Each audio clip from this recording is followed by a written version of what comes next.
Good evening, YouTube. This is Bob Plackno reporting to you live from my comfy abode right here in Chicago, Illinois. I'd like to tell you guys a story. It is hilarious. Now, I hope I do a good job telling the story, because the first time I heard the story, it couldn't have been any funnier. So I work with a black guy, all right, at work. Of course, I work with him. He's at work. His name's Jeffrey. Known him for 15 years. Great guy. So he tells me, I'm driving to work one morning in the West Loop. So he comes to the stop sign. And there's a little fucking bitch-ass yuppie fucking walking across the street, right? And he's eyeballing the fuck out of my buddy Jeffrey. So Jeffrey's watching him, right?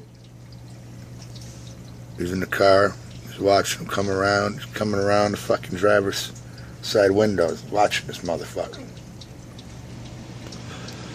So naturally, the guy's curious, like he wants to say something. So Jeffrey rolls the fucking window. Oh, Jeffrey didn't roll the window down. I'm sorry, this ain't the 1980s. The power switch lets it down, right? So he asks the fool, "What's up? You got something on your mind?"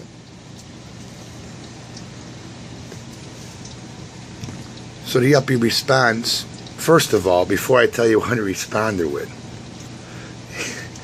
this little fucking yuppie walking like motherfucking John Wayne and shit, like tough. He's feeling strong. Maybe he just come from the fucking gym. Maybe he had too much coffee. You gotta watch them over caffeinated crackers. They could be a nuisance. A real force to be reckoned with. Not. Nowhere near a threat, this little pussy. So he responds to my buddy Jeffrey. "You think you're tough because you're black?"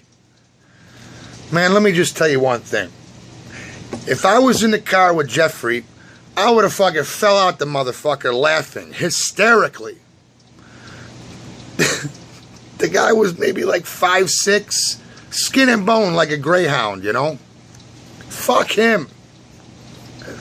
So my buddy Jeffrey responds, "I wasn't there, so I've heard." What? Fuck you, punk. Of course, the yuppie, let's just call him Todd. Todd clams up like, I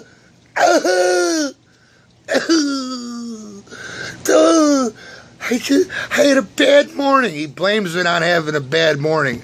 Maybe this motherfucker should just look straight ahead with blinders on and just go fucking to his office job and do what he's got to do. Fuck him. He's a pussy. So that's it. Jeffrey and Todd went their separate ways. And when Jeffrey got to work, he told me the story. I loved it, and now I'm relaying it to my YouTube audience. And as always, I'm done, I'm sorry. And as always, have a good evening.